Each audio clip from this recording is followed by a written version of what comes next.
ब्रह्ममुरारिसुरार्चितलिङ्गं निर्मलभासितशोभितलिङ्गम्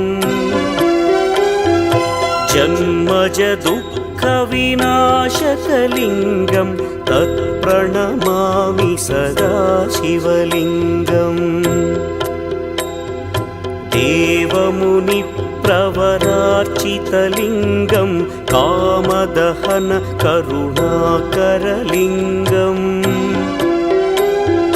रावणदर्पविनाशकलिङ्गं तत्प्रणमामि सदा शिवलिङ्गम्